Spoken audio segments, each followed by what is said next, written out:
హల్లెలూయా.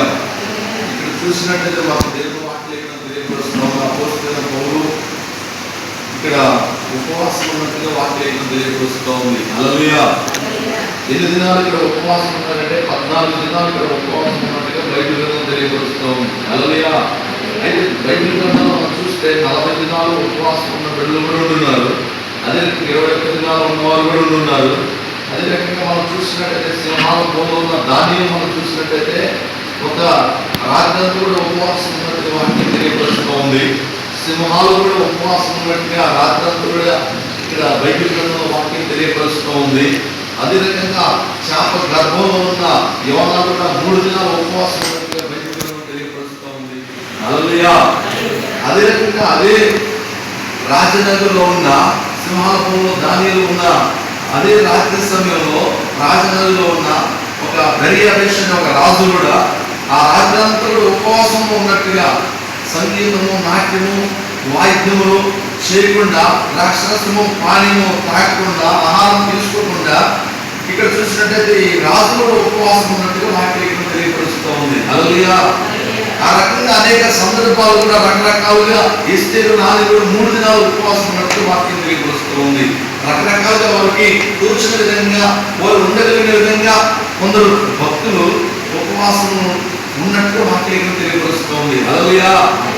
చేప గర్భంలో ఉన్న ఒక వ్యక్తి 3 దినాలు ఉపవాసం ఉన్నాడు. సముద్ర గర్భంలోకి వెళ్ళిపోయాడు. చేప ఒక వ్యక్తిని మిగిలితే 3 దినాలు ఉపవాసం ఉండి ప్రార్థన చేస్తున్నాడు. ఏమన్నా భక్తుడు ప్రవక్త. హల్లెలూయా. అదే సింహాల భూమి నుండి ప్రార్థన చేశాడు. ఉపవాస ప్రార్థన రాత్రంతా దాన్ని. అదే రకంగా మనం ఇక్కడ చదవబడుతున్న వాక్య భావం చూసినట్టయితే ఈ వ్యక్తి ఏ పరిస్థితిలో ఉండి ఉపవాసం ఉన్నాడంటే దైవ లేఖనం తెలియపరుస్తూ ఉంది. హల్లెలూయా. ఎక్కడ ఉన్నాడంటే ఓడలో ఉన్నాడట, సముద్రంలో ఉన్నాడు. సముద్రంలో ఉండి 8 దినాలు ఉపవాసం ఉన్నాడంటే 14 దినములు ఉపవాసం ఉన్నట్టు వాక్యం తెలియపరుస్తూ ఉంది. హల్లెలూయా. అయితే ఇతను ఎవరు అని మనం చూసినట్టయితే బైబిల్ గ్రంథంలో ఇతను ఈ వ్యక్తి గురించి మనం కొంచెం ఉపోద్ఘాతం తెలుసుకున్నట్టయితే ఈ వ్యక్తి ఎవరంటే అపోస్తలుల కార్యం మనం చూస్తే 9వ అధ్యాయంలో మనం చూసినట్టయితే 1 నుంచి 2 వచనాల వరకు ఈ వ్యక్తి గురించి రాయబడింది అక్కడ.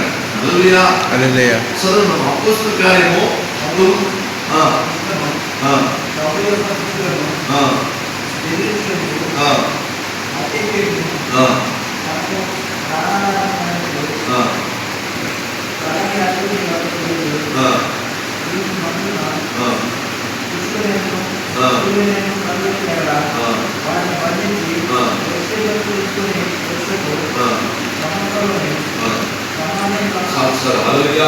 ఇక్కడ చూస్తే మొట్టమొదటి ఈ వ్యక్తి పేరు చూసినట్టయితే సౌలు ఇతని పేరు.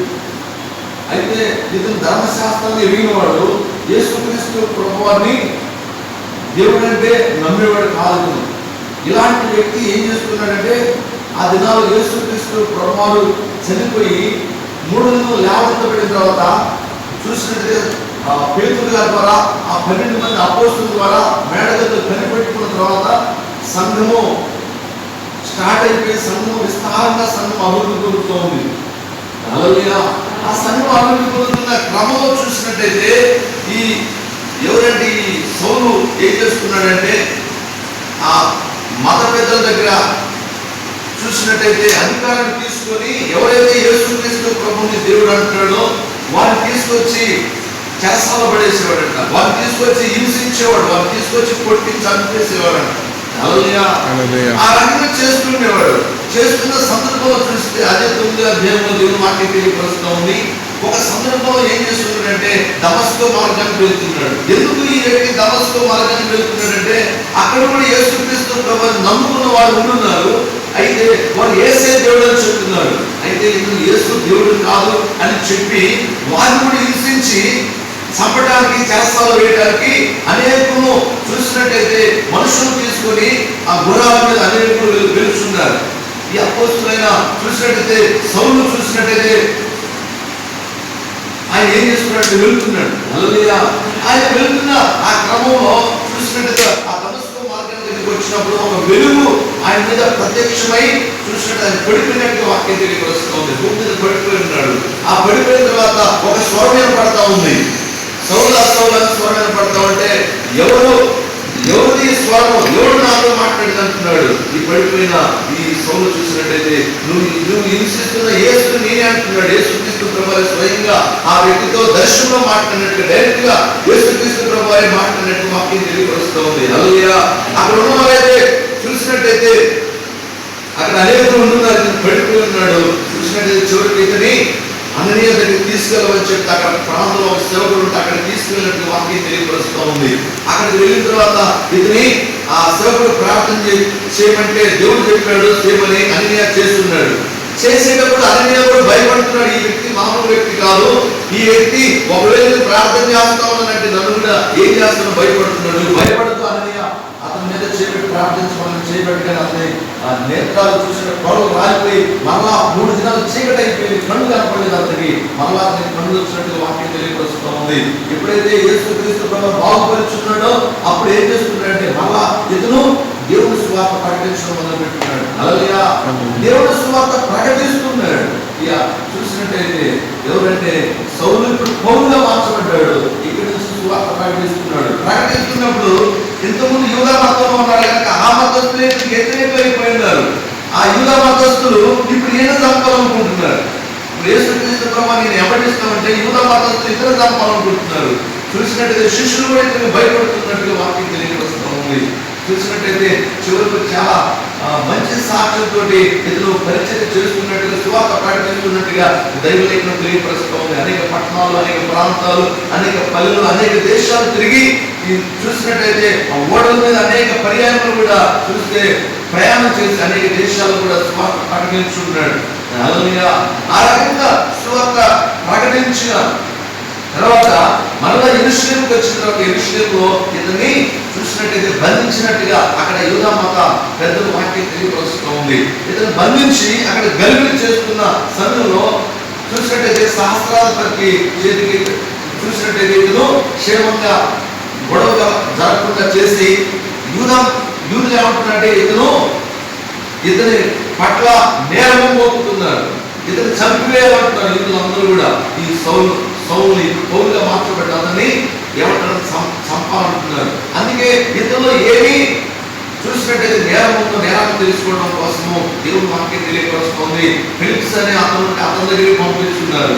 అతను చూసి ఇతరులో ఏ నేరం నాకు కనపడలేదని చెప్పి కొన్ని దినాలు అతని దగ్గర ఉంచుకున్నారు. అతను మళ్ళా చూసినట్టయితే పేస్ట్ అని అతని దగ్గరికి పంపించుకున్నారు. అతను కూడా చూసి అతను ఇతరులో కూడా నేరం కనపడలేదని ఇంకా వేరే రాజు దగ్గరికి పంపించున్నాడు. ఆ రాజు దగ్గరికి వెళ్ళిన తర్వాత ఆ రాజు కూడా ఇతను కొన్ని దినాలు రాజు దగ్గర ఉన్నారు కానీ చెరసాలలో చూస్తే ఇతను పరీక్షించినప్పటికీ ఇతను ఏ నేరం కనపడకపోతే అతను మళ్ళా కైసర్ దగ్గరికి పంపిస్తున్నట్టు వాక్యం తెలియపరుస్తాము. కొన్ని దినాల తర్వాత కైసర్ దగ్గరికి వెళ్తున్నప్పుడు ఇటలీకి ప్రయాణమై ఒక ఓడలో ప్రయాణమై వెళ్తున్న 276 మంది ఒక ఓడలో ప్రయాణమై వెళ్తున్నట్టుగా వాక్యం తెలియపరుస్తూ ఉంది. హల్లెలూయా. 276 మంది ఒక ఓడలో ప్రయాణమై వెళ్తున్నారు. ఆ వెళ్తున్న ఆ ప్రయాణంలో చూసినట్టయితే దేవుని వాక్యం తెలియపరుస్తూ ఉంది. ఆ ఓడలో చూసినట్టుగా ఒక ప్రమాదం సంభవించినట్టుగా వాక్యం తెలియపరుస్తూ ఉంది. హల్లెలూయా. ఆ ఓడలో చూసినట్టయితే చాలా సరుకులు ఉన్నాయి, గోధుమలు ఉన్నాయి. చూసినట్టయితే వారికి కావాల్సిన ఆహారము దాదాపు 2-3 సంవత్సరాలకు కావాల్సిన ఆహార పదార్థాలు అన్ని కూడా అందులో ఉన్నట్టుగా వాక్యం తెలియపరుస్తూ ఉంది. ఎందుకంటే ఆ ఓడలో అనేక సంవత్సరాలుగా ప్రయాణం చేసుకుంటూ ఉంటారంట. హల్లెలూయా. ఆ దినాలు విమానాలు లేవు, రైలు లేవు, బస్సులు ఇవన్నీ కూడా ఏమీ లేవు కనుక ఈ ఓడలో ప్రయాణం చేసేవారు. కొన్ని సంవత్సరాలుగా ప్రయాణము జరుగుతుండేది. అయితే ఇప్పుడు ఈ 276 మంది ఎవరంటే ఇందులో ఖైదీలు ఉన్నారు. ఇక్కడ చూసినట్టే ఇతను కూడా ఒక ఖైదీగా ఉంటున్నాడు. ఇప్పుడు ఈ అపోస్తులుగా ఉన్న పౌలు గారు. హల్లెలూయా. అయితే ఈ ఖైదీగా ఉంటున్నాడు. ఒక శతాధిపతికి ఇతను బాధ్యత అప్పగించి 276 మందిని ఎక్కడికి తీసుకెళ్తున్నారంటే ఇటలీ ప్రాంతానికి తీసుకెళ్తున్నారు. అయితే సముద్రంలో ప్రయాణం చేస్తున్న సందర్భంలో చూసినట్టయితే మొత్తం చీకటిగా ఉందంట. ఆ సముద్రంలో ప్రయాణం చేస్తున్నప్పుడు సూర్యుడిని వెలుగు కనపడట్లేదంట. చూస్తే నక్షత్రాలు వెలుగు కూడా లేదు. చూసినట్టయితే ఒక పెద్ద విస్తారమైన గాలి కొడుతున్నట్టుగా వాక్యం తెలియపరుస్తూ ఉంది. హల్లెలూయా.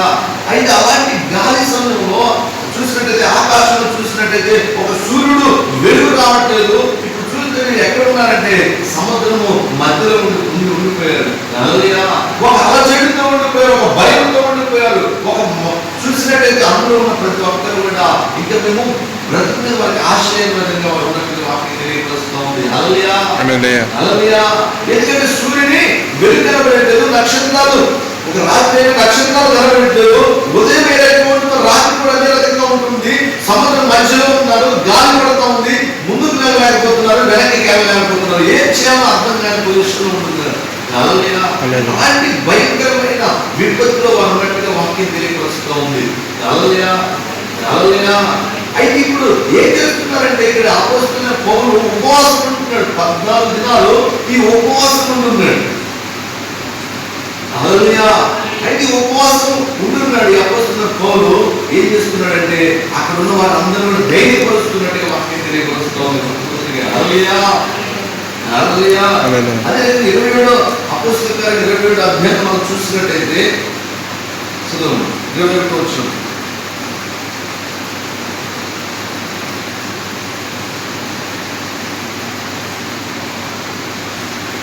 అపోస్తలుల కార్యం 27 అధ్యాయం 21 వచనం.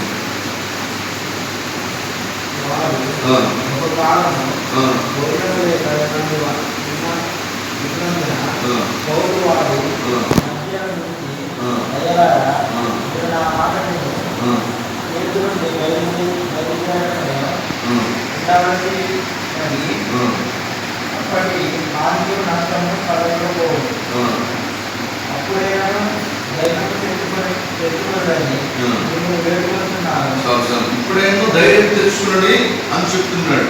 ఎప్పుడు చెప్తున్నాడు ఇతనంటే సముద్రం అలజడి వచ్చినది, ప్రతి ఒక్కరు కూడా వారి ప్రాణాల మీద వారికి ఆశ లేదండి. ఇంకా మేము బ్రతుకుతామని ఏ ఒక్కరు కూడా ఆశ లేదు. అలాంటి పరిస్థితుల్లో ఈ దేవుని సేవకుడు ఏం చేస్తున్నాడంటే వారిని ధైర్యపరుస్తున్నాడు. మీరు భయపడకండి, మీరు అధైర్యపడకండి, మీరు బలహీనులు కాకండి, మీరు అని చెప్పి వారి ధైర్యాన్ని కలగజేస్తున్నట్టుగా వాక్యం తెలియపరుస్తూ ఉంది. అక్కడ ఉన్న వారందరూ కూడా ఇంకా చూసినట్టయితే వాళ్ళు ఏం చేస్తున్నారంట, ఇంకా మేము మా పని అయిపోయినట్టే, మేము చనిపోయినట్టే, ఇంకా ఆశీర్వాదం ఇంకా తిరిగి ఒట్టు చేస్తారని ఏ ఒక్కరు కూడా నమ్మకం లేదు. అక్కడ ఉన్న వాళ్ళందరూ కూడా అధైర్యంలో ఉంటున్నారు, భయమాందోళనలో పరిస్థితిలో ఉంటున్నారు. ఇంకా మేము చనిపోయినట్టే, క్షణాల్లో మేము చనిపోయి చూసినట్టు జల సమాధి అయిపోయినట్టని భయానికి గురైపోయి ఉన్నారు. వాళ్ళందరూ కూడా భయమాందోళనతో ఉంటున్నారు, ధైర్యం కోల్పోయి ఉన్నారు, ఇంకా ఆశలు లేవు. ఇంకా చూసినట్టయితే ఏ మాత్రం ఆశ లేని వారే ఉంటున్నారు వాళ్ళందరూ కూడా. హల్లెలూయా. ఏ ఒక్కరు అందరూ ధైర్యం కోల్పోయి ఉన్నారు. హల్లెలూయా. ప్రతి ఒక్కరు కూడా ధైర్యం కోల్పోయినట్టుగా ఇక్కడ వాక్యం తెలియపరుస్తూ ఉంది. హల్లెలూయా. చూడండి, ఒక వ్యక్తి ఆసుపత్రిలో ఉంటే ఇంకా నువ్వు బతకడమ్మా బతకడయ్యా అని చెప్తే వారు ఏం చేస్తున్నారు, ఇంటికి తీసుకొచ్చిన ఇంక వారం 10 రోజులు బ్రతుకుతాడంటే ఆ వ్యక్తికి నువ్వు భోజనం చేయని చెప్పి ధైర్యపరిచినప్పుడు ఇంక భోజనం చేయడు. ఎందుకు చేయాలంటే నేను ఇంక రేపు మాకు నేను చనిపోకపోతే తిని ఇంక నేను బలం తెచ్చుకుని నేను చేయగలుగుతాను, ఇంకా నాకు ఈ ఆహారము నాకు వద్దు, నేను చనిపోతానని చెప్పి గుండె పగిలిపోతా ఉంటాడు. ఆ వ్యక్తి భయమాందోళనకు గురైపోతా ఉంటాడు. హల్లెలూయా. ఇక బ్రతుకు మీద ఆశ లేదు. ఎందుకంటే ఆల్రెడీ డాక్టర్ చెప్పుకున్నాడు, ఎవరంటే నువ్వు బ్రతుకు అని చెప్పుకున్నాడు. హల్లెలూయా. అందుకే ఇతను ఈ గుండె పగిలిపోయింది బ్రతకనంట డాక్టర్ చెప్పుకున్నాడు. ఇంకెంత పెద్ద డాక్టర్ చెప్పుకున్నాడు కనుక నిజంగా నేను బ్రతకనని చెప్పి ఆందోళన గురైపోయి అతను ఆరోగ్యుడు ఇంక ఏమి చేయడు, ఒక నిర్వసలోకి వెళ్ళిపోయి కురిగిపోయి బలహీనుడైపోయి అతను ఐదర్యానికి గురైపోయి చివరకు మరణావస్థలోకి వెళ్ళిపోతా ఉంటాడు. హల్లెలూయా. బ్రతికి నేను ఏం చేయగలుగుతాను, నేను తిని ఏం చేయగలుగుతాను, నీకు 2 రోజులకో రేపో గంటకో చనిపోతుందని ఆల్రెడీ డాక్టర్ రిపోర్ట్ చెప్పుకున్నారు. ఇంక నేను ఉపయోగం లేదని చెప్పి తింటాను కూడా తెలియని పరిస్థితి ఉంటుంటుంది. తీరా అక్కడ చూస్తే వారికి ఆల్రెడీ అర్థమైపోయింది ఆ పరిస్థితి అంతా. మేము బతికి పట్టకట్టలేము, మేము బతకలేము, ఇంకా మా వల్ల సాధ్యము కాదు, మేము ఈ పరిస్థితి నుంచి మేము ఒడ్డుకు చేరలేము అని చెప్పి అందరూ కూడా అందులో చూస్తే సైనికులు ఉంటున్నారు, చూస్తే శతాధిపతులు ఉంటున్నాడు, చూస్తే ఆ ఓడను నడిపే నావికుడు ఉన్నాడు, చూసినట్టయితే ఇంకా ఈ అపోస్తలుడైన పౌలు ఉన్నాడు, ఇంకా చూసినట్టయితే అనేకులు కూడా ఉంటున్నాడు. అనేకులు ఒకవేళ అందులో ప్యాసింజర్స్ కూడా ఉండుంటారు. వీరందరూ కూడా ప్రయాణంలో వెళ్తున్నారు. కానీ అందులో చూసినట్టు ఈ నావికుడు అంటే ఈ ఓడను నడిపేవాడు చాలా ఎక్స్పీరియన్స్ పర్సన్స్ ఉంటుంటారు. ఎందుకంటే ఎటు వెళ్ళాలి, ఏ మార్గం వెళ్ళాలి, వరద విస్తారంగా వస్తున్నప్పుడు ఏ రకంగా మీరు వెళ్తే మా గమ్యానికి చేరగలుగుతాం అని ప్రతి పరిస్థితి కూడా ఆ నావికుడికి తెలుస్తూ ఉంటుంది. కనుక ఈ నావికుడు అర్థమైపోయి ఉంటుంది ఏంటంటే ఇంకా మేము బ్రతకమని చెప్పి ఆల్రెడీ డిక్లేర్ అయి ఉంటుంది. ఎందుకంటే అలాంటి పరిస్థితి ఎప్పుడు ఉత్పన్నమై ఉండకపోవచ్చు అతనికి. కనుక ఇప్పుడు అతనికి ఉత్పన్నమైన కనుక భయానికి గురైపోతున్నాడు. ప్రతి ఒక్కరు భయానికి గురైపోతున్నాడు. కానీ అందులో ఉన్న ధైర్య స్థాపన ఏం చేస్తున్నాడంటే వాళ్ళందరూ కూడా ధైర్యపరుస్తున్నట్టు వాక్యం తెలియపరుస్తూ ఉంది. హల్లెలూయా. ఏం కూడా భయపడవచ్చు, ఏం కూడా అధైర్యపడవచ్చు, ఏం కూడా బలహీనపడవచ్చు, ఏం కూడా కృంగిపోవచ్చు. కానీ క్రీస్తుని కలిగి ఉన్నాడు కనుక ఇతనిలో ఉన్న ధైర్యం ఏంటంటే ఒకవేళ ఒక సందర్భంలో రాస్తాడు. ఇదే పౌలు గారు ఏమంటున్నాడంటే పుట్టుకుడా క్రీస్తే చావైతే నాకు లాభం అంటున్నాడు. ఫిలిప్పీ పత్రికలో రాస్తున్నాడు. హల్లెలూయా. అందుకే ఇలాంటి పరిస్థితుల్లో కూడా ఏం చేస్తున్నాడంటే ఒక సేవకుడుగా ఆ మరణకరమైన పరిస్థితుల్లో ఉన్న ఆ 276 మందిని కూడా ఏం చేస్తున్నాడంటే ధైర్యపరుస్తున్నాడు. ప్రతి ఒక్కరిని కూడా ధైర్యపరుస్తున్నాడు. ప్రభువు నమ్ముకున్న బిడ్డలుగా ప్రతి ఒక్కరు కూడా ఎలాంటి పరిస్థితుల్లో ఉన్నప్పుడు కూడా ప్రతి ఒక్కరు కూడా ధైర్యపరిచే వారిగా ఉంటున్నారని వాక్యం తెలియపరుస్తూ ఉంది. ఏ పరిస్థితిలో ఉన్నది, అది మరణమే కావచ్చు, అది ఇంకా చూస్తే ఎలాంటి బలమైన పరిస్థితే కావచ్చు, ఎలాంటి ఆటంకమే కావచ్చు, ఎలాంటి సమస్య కావచ్చు, అది విషయం అపజయమే కావచ్చు. కానీ మనం చేయవలసింది ఏంటంటే మనము ఏం చేయాలంటే ధైర్యపరచాలని వాక్యం తెలియపరుస్తూ ఉంది. హల్లెలూయా. ఈ అపోస్తలుడైన పౌలులో ఉన్నది ఏంటంటే ధైర్యపరుస్తున్నాడని మొట్టమొదటిగా దైవ లేఖనం తెలియపరుస్తూ ఉంది. ప్రతి ఒక్కరు కూడా ఎలాంటి బలహీనుడైనా కూడా ప్రతి ఒక్కరు మనము ఏం చేయాలంటే ధైర్యపరిచే వారిని చేస్తే ఆ ధైర్యము విజయాన్ని తీసుకెళ్తుందని వాక్యం లేఖనం తెలియపరుస్తూ ఉంది. హల్లెలూయా. హల్లెలూయా. చదువు 22వ వచనం చదవండి. 27వ అధ్యాయం 22వ వచనం.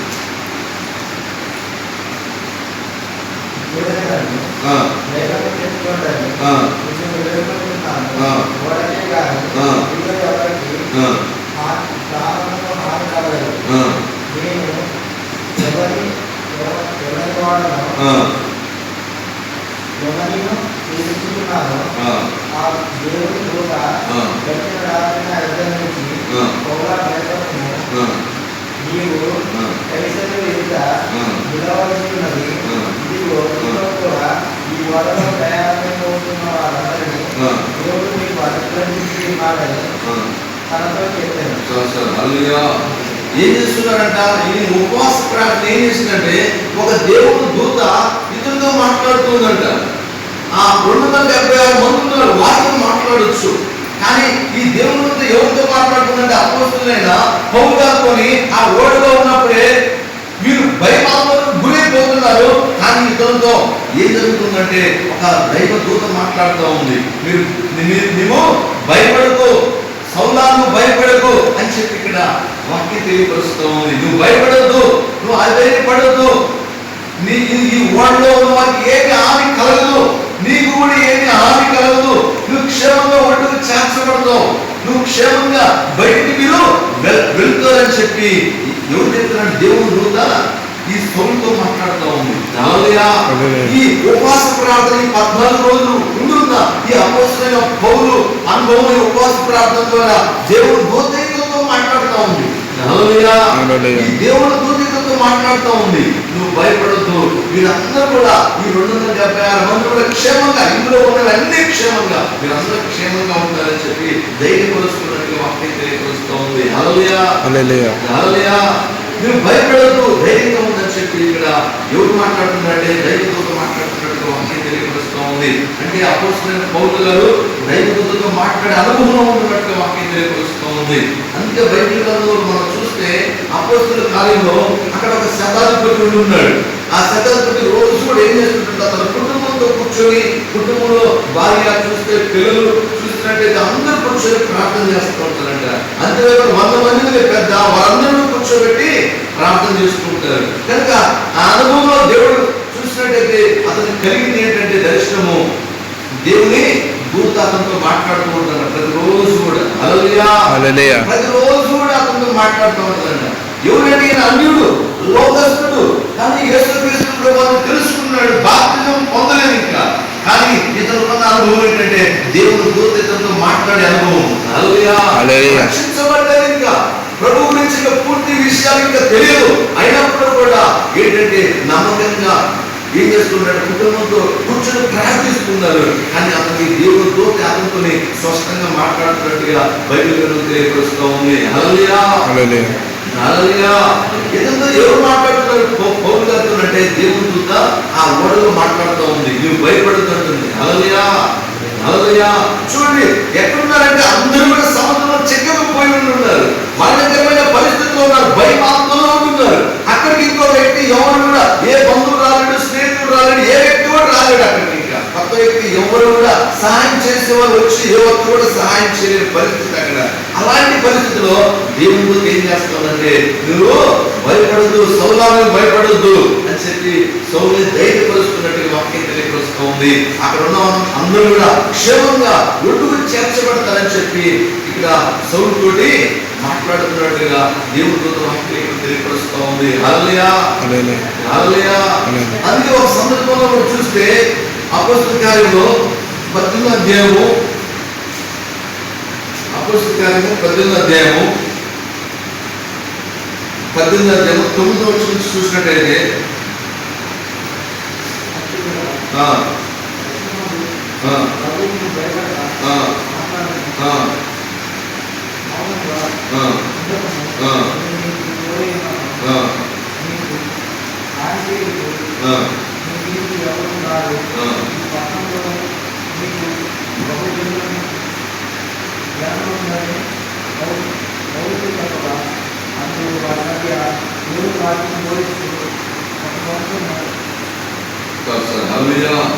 చూసినట్టు ఇక్కడ దేవుడు వాక్యం తెలియపరుస్తూ ఉంది.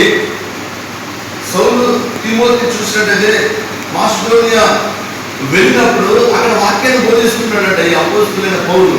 బోధిస్తున్న